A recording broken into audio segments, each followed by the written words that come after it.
안녕하십니까. 추천 시스템 기본 알고리즘을 강의하는 김광일입니다. 오늘은 모델 기반 협업 필터링 알고리즘 중에서 비음, Non-Negative Matrix Factorization, 비음 행렬 분해에 대해서 공부하겠습니다. 오늘 배울 내용은 비음 행렬 분해에 대한 전반적인 내용하고 그리고 비음 행렬 분해의 주 대상이 되는 비음, Non-Negative 평점, 비음 평점들의 특성에 대해서 살펴보겠습니다. 그리고 아주 유명한 알고리즘인 Multiplicative Update Rule이라는 알고리즘에 대해서 보겠습니다. 이 알고리즘 이름이 NMF니까 NMF의 해석 가능성. NMF가 유명한 이유는 이 해석 가능성 때문에 유명한데 그 NMF의 해석 가능성에 대해서 살펴보고 행렬 분해 방법의 여러 가지 방법들에 대해서 비교해 보겠습니다. 자, 우선 비음 행렬 분해 Non-Negative Matrix Factorization이라고 해서 우리가 기니까 말이 NMF라고 많이 불러요. 특징은 평점이 모두 Non-Negative, 비음이라는 거죠. 그래서 이런 경우에만 사용할 수 있는 행렬 분해 방법인데 그러면 왜 평점이 비음이라고 가정을 했냐면 실질적으로 평점이 비음인 경우가 많고 그리고 UV가 음수가 있으면 여기 성분들 중에 음수가 섞여 있으면 해석 가능성이 떨어진다고 얘기를 했죠. 그것처럼 음수가 되지 않게 제한을 가하는 겁니다. 그리고 사용자와 아이템 상호작용에 대한 높은 해석 가능성을 준다는 것이 이제 분해 방법의 장점이고 그렇기 때문에 암묵적 피드백 설정에서 특히 이제 해석 가능성이 좋아요. 왜냐하면 우리가 암묵적 피드백 하면 대표적으로 떠오르는 것은 반항 평점이에요. 좋다 이렇게만 하는 경우 좋다 나쁘다고는 표시를 안 해요. 그냥 좋다 그리고 아니면 없어요. 페이스북 같은 것이 대표적인데 좋다는 버튼만 딱 있고 나머지는 없으니까 안 누르면 좋은지 나쁜지 모르는 뭐 이런 형태들의 평점 방법인데 그리고 어떤 경우에 또 유리하냐면 비음 평점이 사용자 행동에 해당되는 거. 사용자 행동이 어떤 행동을 취했을 때 어떤 non-negative 넘버를 준다면 마이너스를 쓰지 않는 경우가 많기 때문에 이런 경우에 해당된다고 할 수 있습니다. 왜냐하면 숫자를 마이너스로 줬다 하더라도 그걸 양수로 바꿀 수 있기 때문에 이런 경우에 적용할 수 있습니다. 그러면 최적화 문제를 보면 목적식은 기본적인 식은 같은데 여기에 제약식이 더해진 거죠. UV가 non-negative다라는 제약식이 붙은 겁니다. 자, 비음 평점의 특징을 살펴보면 우리가 보통 비음 평점은 보통 암묵적 피드백에서 많이 나온다고 그랬는데 예를 들어서 고객 거래 데이터를 가지고 본다면 어떤 아이템을 구매했을 때는 그 자체를 좋아한다고 평점을 한 거라고 보는 거죠. 그리고 구매하지 않았을 때는 구매하지 않았을 때는 이걸 dislike라고 꼭 볼 수는 없다는 거죠. 그냥 구매 안 한 거지 dislike라고 볼 수는 없다는 거고 구매 수량이 0보다 크거나 같으면 그것도 역시 뭐 그렇게 표현할 수 있는 거고 또 숫자가 그 아이템을 좋아하는 정도를 나타내긴 하지만 싫다는 것을 나타내지는 않아요. 하지만 또 구매 수량 같은 거 가지고 만약에 좋아하는 정도를 나타낸다고 하는 것도 무리가 있죠. 자기가 정말 좋아서 여러 개 산 건지 뭐 사정이 있어서 그때만 그렇게 사는 건지 누구의 부탁을 받아서 사는 건지 모르는 거지 않습니까? 그렇기 때문에 아무튼 구매 수량이 0보다 큰 것을 좋다라고 표현하는 것은 괜찮겠죠. 그래서 우리가 암묵적 피드백과 명시적 피드백에서 숫자가 갖는 의미는 달라지는데 암묵적 피드백에서의 그 숫자는 신뢰도를 나타낸다고 보고 있어요. 어떤 선호도 자체를 가리키는 것보다는 신뢰도, 좋아한다, 믿는다, 뭐 이렇게 하는 정도의 신뢰도를 나타낸다고 보고 있고 명시적 피드백에서의 숫자, 우리가 별점을 매기거나 하는 명시적 피드백에서는 선호도를 가리킨다라고 우리는 해석하면 되겠습니다. 그 다음에 아이템을 탐색하는 경우에 아이템을 탐색했다는 자체는 어느 정도 관심이 있다는 표시를 보는 방법. 그 다음에 우리가 구매 빈도나 탐색 행동 자체를 자주 하는 그런 것들을 어떤 non 네거티브 넘버로 계량화할 수 있을 것이라고 생각하는 거. 그리고 웹 클릭 데이터 중에서도 아이템을 클릭하는 경우는 이건 아이템에 관심이 있다는 표시일 수도 있다. 좋아한다라고 생각할 수도 있는 거죠. 그 아이템이 꼭 상품이 아니라 어떤 기사나 뭐 이런 것들, 키워드 이런 것들 있을 수 있죠. 그 다음에 페이스북의 라이크는 아까 이제 잠깐 얘기했지만 페이스의 라이크 단추는 특이한데 아이템에 대한 반항 평점을 제공하는 중요한 수단이에요. 사실 이런 라이크 같은 방법은. 그 다음에 이제 그 암묵적 피드백을 한 그 환경, 설정 이런 전체 상황에 대한 특징을 우리가 살펴보면 이것은 보통 분류나 회귀 문제 모델링을 할 적에 positive unlabeled learning problem하고 비슷하다고 해요. 그러한 이제 행렬 완성 문제인데 그런 positive unlabeled 학습 문제와 비슷한데 positive unlabeled라는 것은 뭐냐면 어떤 클래스가 양인 클래스에 대해서는 레이블이 되어 있는 거예요. 예를 들어서 이것은 맞다. 예를 들어서 yes, no냐 치면 yes만 있는 거예요. yes만 계속 있는데 나머지 no가 없어요. 그냥 비어 있는 거예요. 레이블이 안 붙어 있어요. 이런 경우에 대한 학습 문제인데 예를 들어서 뭐 사진이 굉장히 많이 흩어져 있는 사진 중에 뭘 고르는데 고양이 사진만 레이블을 붙여놓고 나머지는 모르겠다고 해놓은 거예요. 그냥 이런 형태라고 보면 되겠어요. 그런 경우에 보통 양의 클래스 비율이 매우 작은 경우, 많은 경우는 안 그렇게 하지만 양의 클래스 비율이 매우 작은 경우에는 레이블이 없는 성분들을 음이라고 네거티브 클래스에 속하는 거 처리하는 경우가 일반적입니다. 또 이제 미표시 성분을 누락값들 그냥 그걸 누락값으로 그냥 두는 것보다는 0으로 두는 것이 합리적인 그런 상황도 많아요. 그래서 예를 들어서 이제 완전 명시 행렬의 비음 행렬 분해 같은 경우는 이제 우리가 지금 다루려고 하는 것이고 거래 데이터의 경우에는 0으로 채우는 경우 만약 비어 있을 때 거래 데이터는 누군가 뭔가 사거나 사지 않거나 했을 텐데 그 고객이 비워둔 경우 안 샀죠. 안 샀으니까 그냥 사실 누락인데 뭐 수많은 아이템을 다 살 수는 없는 것이니까. 근데 그렇게 자연스러운 누락이라 하더라도 그런 거래 데이터 같은 경우에는 0으로 채우는 것이 편향이 발생하긴 하지만 누락값으로 인한 알고리즘이 복잡해지는 문제 또는 과적합의 문제를 피할 수 있어서 실보다 득이 많다고 이제 그렇게 평가되고 있어요. 또 평점이 0일 사전 확률, 평점은 0일 가능성이 가장 prior probability, 사전 확률이 크다고 판단이 되면 0이라고 두는 것이 특히 좋다라는 얘기입니다. 비음 행렬 분해 문제의 해법들이 무엇이 있을까? 어떤 제약 조건 하에서의 최적화 문제 중에 대표적인 방법이 라그랑주 방법이죠. 그래서 라그랑주 완화 방법이라는 방법을 써서 제약식을 목적식에 포함시켜 버리는 방법으로 문제를 푸는 방법이 있는데 반해서 여기 유명한 알고리즘이 있어요. 멀티플리커티브 업데이트 룰을 사용한 NMF라는 그 프로그램인데 알고리즘인데 여기 보면 논문이 D.D. 리하고 H.S. 승 그 다음에 논문 제목이 Learning the Parts of Object by Non-Negative Matrix Factorization. 네이처지 1999년도에 네이처지에 나왔으니까 굉장한 논문으로 인정받는 논문이에요. 여기 리와 승이라는 말이 언뜻 뒤에 읽은 사람이 있을 수 있을 거예요. 이분들 다 삼성전자 부사장급으로 계시던 연구원들이시죠.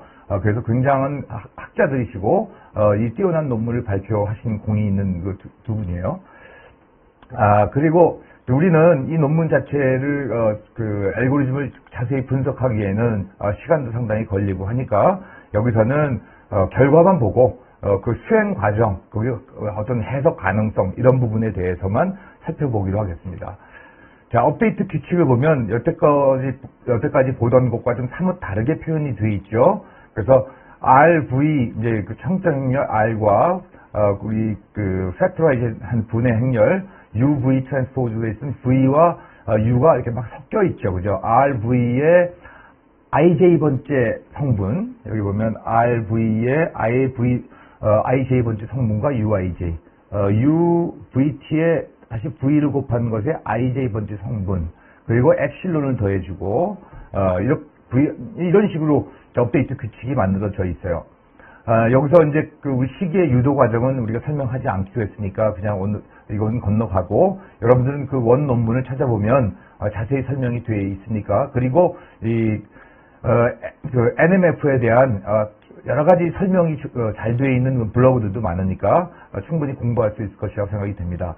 여기서 엡실론은 디비전 바이 제로를 방지하기 위한 거예요. 만약에 앞에 있는 이 파트가 0이 나오게 되면 문제가 되니까 방지하기 위해서 10의 마이너스 9승 정도의 매우 작은 수를 더하는 거고, 어떤 여기 UV들은 어떤 이 전 단계 반복 끝부분에서 어떤 단계가 끝날 때마다 어떤 과정을 거쳐서 값을 하나 얻어요.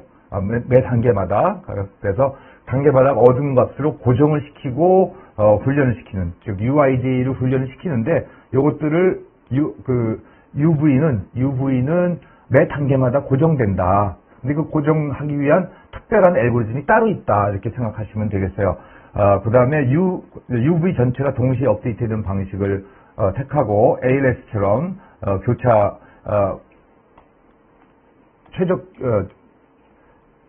ALS처럼 교차 최소 제곱법처럼 하지 않고, 그 다음에 UV는 구간 0, 1의 무작위 값으로 초각제화시켜서 쓴다. 0과 1 사이 값으로. 그리고 신중한 초기화를 위한 많은 연구들이 되어 있고, 이 NMF를 관련된 논문들이 많이 있습니다. 그래서 공부해볼 만한 가치가 있습니다.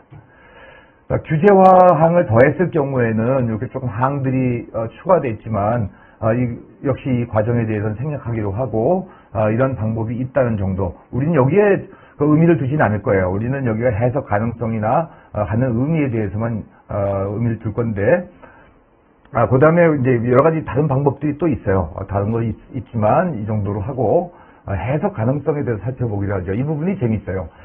NMF의 장점은 해석 가능성이라고 했는데, 우리가 예를 이제 하나 이제 들어서 보면, 여기에 보면 사용자가 6명이고 아이템이 6개가 있어요. 그래서 사용자는 그냥 1, 2, 3, 4, 5, 6으로 했고, 아이템은 밀크, 요구르트, 치즈 이런 식으로 주로 이런 우유 제품하고 주스, 소다, 그다음에 비어해서 음료 제품이 있네요. 이렇게 6가지 제품이 있는 거로, 상품이 있는 거로 돼 있어요. 그래서 이거를 분류해놓고 어떤 클러스터링을 했다고 생각하면 돼요. 여러분, 이게 여기 보면 1, 2, 3, 4, 5에 있는 사용자들은 이쪽에 몰려 있어요. 그죠? 이게 다 쭉 몰려 있고, 5, 6번, 4, 5, 6, 이건 이쪽에 대해서 몰려 있단 말이에요. 원래부터 이렇게 돼 있을 리가 없잖아요. 그러니까 이거를, 소팅하고, 로우 소팅, 컬럼 소팅해서 이 클러스터링 하는 방식이 따로 있는데, 바이클러스터링이라고 해요. 근데 이 바이클러스터링 방식 같은 거로 조정을 해놓은 거지만, 결과를 이렇게 잘 조정을 해놓고 조정했다 하더라도 평점 행렬임에는 틀림없잖아요. 그죠? 평점 행렬이면 틀림없으니까 이런 상태에서 본다면 굉장히 재미있는 모습을 보여줘요. 그래서 여기 보면 이제 낙농 제품, 우유 제품들을 구분이 돼 있고, 그 다음에 여기는 음료점, 드링크 제품이 돼 있고, 이것도 역시 이렇게 구분이 나눠지죠. 그래서 요 사용자들은 어떤 우유 제품들을 좋아하는 사람들이고, 요 사람들은 드링크 제품을 주로 사는 사람들이에요. 어떤 의미가 확 보이는 거예요. 그죠? 이쪽으로 가보면 사용자별로 우유 제품과 음료수로 된 두 개의 클래스를, 사실 클래스가 어떻게 지정된 건 없었지만, 누가 클래스 만들어 놓은 거 없죠. 그럼에도 불구하고 클래스가 있는 것처럼 보이는데, 애스펙트라고 얘기할 수 있는데, 어떤 양상에 대한 친밀도를 보여주는 거죠. 이건 우리가 행렬 두뇌를 통해서 얻게 된 양상들인데, 우리 K라는 숫자에서 나온 거죠. 그죠? 그리고 여기 보면, V에 보면 이 양상과 아이템별로 어떻게 아이템들이 그 양상에 속하게 되는지를 보여주고 있어요. 많은 정보를 보여줘요.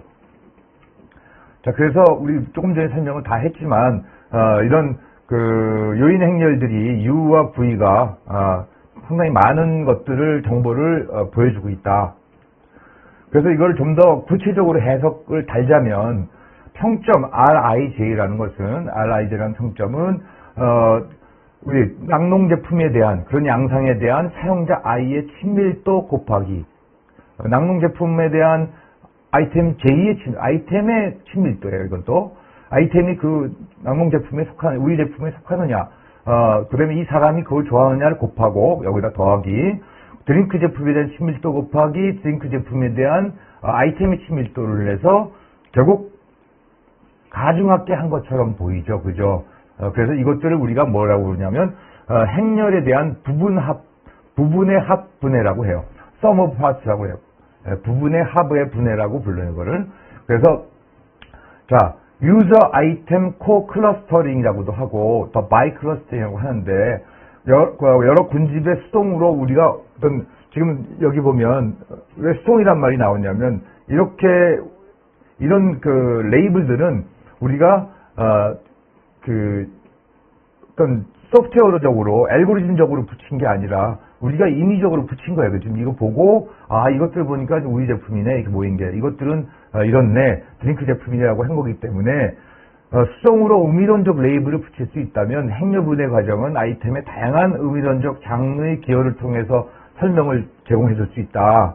그죠? 우리가 여기 보면 이렇게 이름을 붙여놓고 보니까 굉장히 재밌는 해석이 가능했죠. 부분의 합분해를 볼까요? 부분의 합분해는 우선 이거 지난번에도 한번 나왔었지만 지난 시간에도 UVT라는 행렬을 이렇게 외적으로 된 표현은 랭크 1짜리 이렇게 된 컬럼과 컬럼을 하면 항상 랭크 1짜리 매트릭스가 생긴다고 했는데 그 랭크 1짜리 행렬을 K개만큼 잠재 차원만큼 이렇게 더해서 표현하는 거죠. 그래서 U/I 트랜스포즈는 M/N 곱하기 내변 M/N 랭크 1 행렬이 될 텐데 데이터 내의 양상에 대응하는 거죠. 양상에 대응해서 예를 들어서 이제 그 두 개는 예를 들어 여기 양상 같은 경우는 우리 드링크 제품과 이제 그 우유 제품 두 가지 양상을 갖는 거죠. 그 군집은 뭐죠? 우리 군집은 여기 보면 사람들이 이 두 가지 그룹으로 나눠졌잖아요. 그죠? 이 그룹은 이 군집을 군집과 양상 간의 매핑을 할 수 있죠. 이렇게 이 그룹은 이 클러스터는 어디 쪽에 어느 양상 쪽에 친밀도가 높고 이 클러스터는 어느 쪽에 이렇다는 매핑이 가능한 재미있는 아주 훌륭한 해석이 가능한 그런 형태가 되죠. 그래서 우리는 평점 예측은 여기 보면 평점 자체가 이런 형태를 갖기 때문에 평점 예측은 양상들의 기여의 합이라고 보는 거죠. 양상들의 기여의 합. 여기 보면 양상들의 기여 합은 이런 것들, 에스펙트. 이것들이 얼만큼 기여를 하고 있느냐. 이것의 합이 되는 거죠. 그래서 우리 8강을 할 때 행렬분해할 때는 어떻게 했냐면 로우 랭크적 관점에서 사실 행렬분해를 봤어요. 그죠? 잠재 요인 분석을 하는 식으로 봤지만 그래서 거기서는 UV의 행을 사용해서 했어요. 여기서는 UV의 컬럼을 사용해요. 컬럼을 사용해서 해석을 해요. 여기서는. 그래서 여기도 컬럼을 사용해서 양상 랭크 1짜리 행렬을 만든 거예요. 명시적 피드백 설정인 경우에 우리는 이제 암묵적 피드백 설정에서 NLP를 주로 생각했는데 그러면 그 암묵적 평점 피드백에서는 보통 1 또는 그냥 0 이렇게 놓고 시작을 했었는데 명시적 평점에서는 1부터 5까지 뭐 이런 식으로 평점 자체가 비음이라고요. 그죠? 평점 자체가 그냥 비음인 경우인데 이런 경우에는 해석 가능성 측면의 장점이 별로 없다. 예를 들어서 이제 평점이 1부터 5까지 돼 있다면 1은 매우 싫다로 볼 수도 있고 뭐 어떻게 볼 수 있을지 모르겠어요. 그죠? 하지만 분명히 우리가 그 다양한 평점에서 봤던 방법과는 완전히 다른 의미를 갖죠. 그래서 이런 경우에는 누락값을 0으로 대체할 수가 없으며 관측점만 가지고 최적화를 해야 되는 그런 알고리즘으로서 분해를 해야겠죠. 그죠? 자, 그러면 좋다 및 싫다 평점이 모두 있는 경우를 생각해보자. 좋다, 싫다 평점이 모두 있는 경우. 앞에는 다낭 평점이어서 좋다만 있는 거예요. 근데 여기는 마이너리 평점이에요. 그래서 1, 제로가 정확하게 마이너스 1이든 0이든 바이너리한 거죠. 바이너리한 형태로 있을 때 우리가 규제화한 형태로 목적식을 쓴다면 이 부분은 여러분 이제 눈에 익을 거고 여기다가 제약식만 이걸 추가했죠. 그러면 UV는 아까와 마찬가지로 0과 1 사이에 랜덤 넘버로 초기화하고 규제화된 똑같이 regularized 비제약 unconstrained matrix factorization update 규칙 굉장히 단순했죠. 뒤에 항들이 좀 더 몇 개 더 붙어 있었지만 그것도 굉장히 쉬웠던 기억이 나는데 거기에 그대로 사용하면 돼요. 그대로 사용하되 업데이트된 UV 성분 중에 음수가 생기면 그것을 0으로 바꿔주는 그런 식으로 해서 반복적으로 수용하도록 훈련시키면 되겠어요.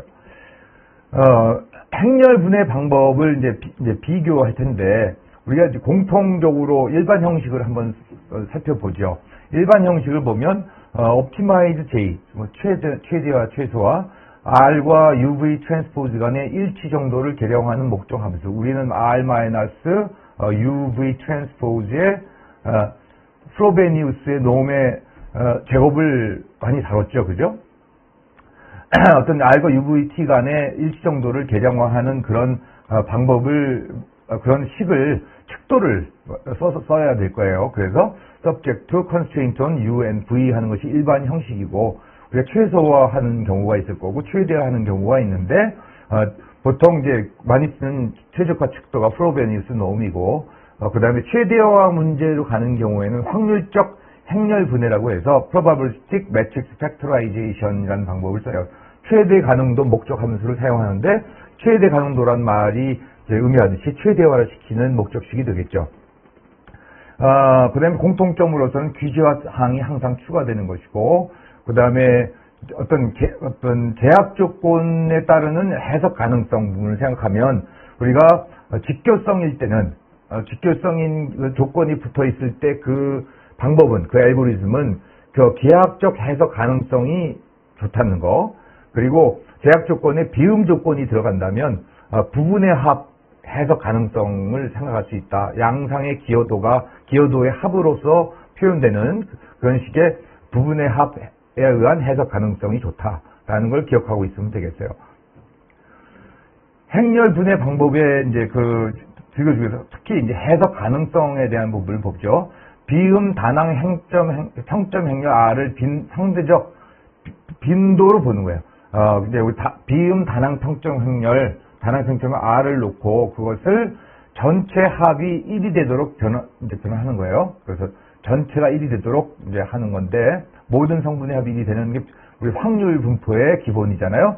그러면 SVD와 유사한 방법으로 분해해서 만약에 UVT를 얻었다고 생각을 해보죠. 해보면 여기서 이제 SVD와 그럼에도 똑같지는 않기 때문에 유사한 방법이라 썼지만 거의 비슷한 방법을 사용하지만 일단 직교가 아니다. B0이다. 확률값이니까 B0이고 성분의 합이 1이고 그 다음에 시그마 K도 B0이면 합이 1이 되도록 한다. 시그마 K라는 것이 뭐냐면 우리 이 합이 아니라 요 시그마 K를 말하는 거예요. 여기에.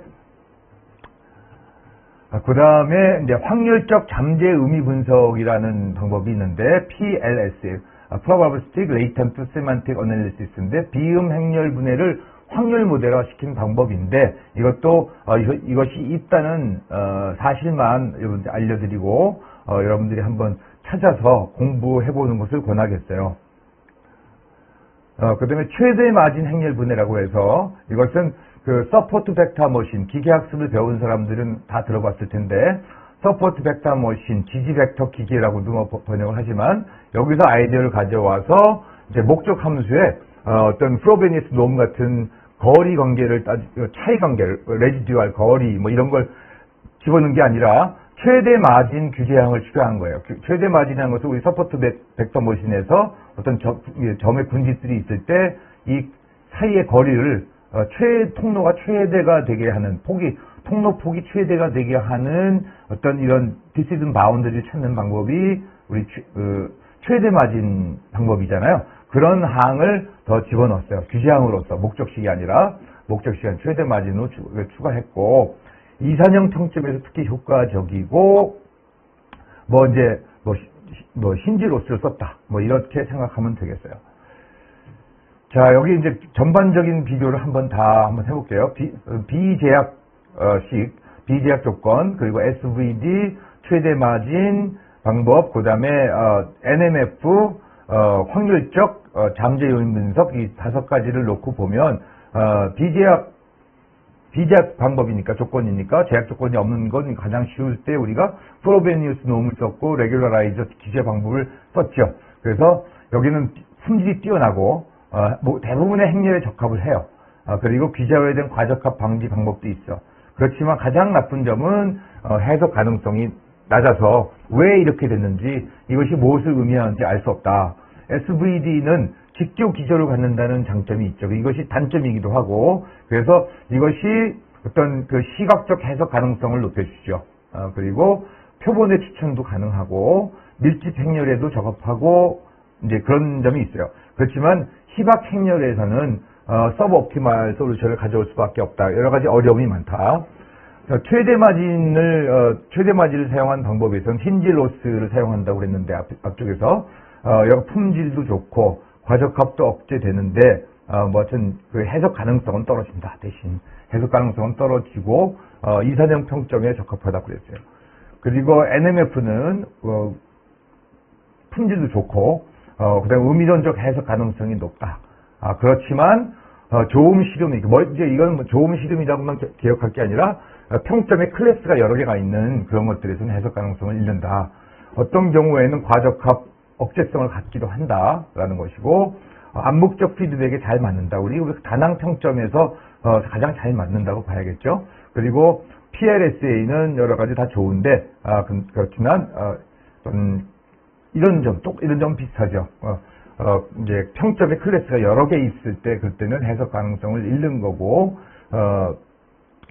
나름대로는 다 NMF하고 비슷해요. NMF하고 비슷한 상태로 되어 있어요. 그래서 오늘 이제 비음 평점의 특성 등에 대해서 알아봤습니다. 이렇게 비음 행렬 분해를 위한 대상이 되는 비음 평점들에 대해서 특성을 살펴보았죠. 암묵적 피드백에 의한 비음 평점의 예와 그 특징들을 보았고, 비음 행렬 분해 문제를 어떻게 해결할 수 있는지, 그리고 이제 멀티플리커티브 업데이트 룰이라고 하는 우리나라 학자들이 만든 유명한 알고리즘이죠. 그 업데이트 규칙에 대해서 알아보았고, 그 NMF의 해석 가능성, NMF는 해석 가능성이 좋기 때문에 유명하다고 얘기했습니다. 그 해석 가능성에 대해서 우리가 sum of parts로서 sum of parts 분해라는 방법으로 설명하는 것을 알아봤고, 거기서 우리가 코클러성이라는 것이 무엇인지 개념에 대해서도 봤습니다. 그리고 우리가 행렬 분해하는 여러 가지 방법 중에서 확률적 잠재 의미 분석이라는 PLSA라는 방법과 최대 마진 행렬 분해, 이런 것들에서 알아보았고, 행렬 분해 방법에 대해서 비교해 보았습니다.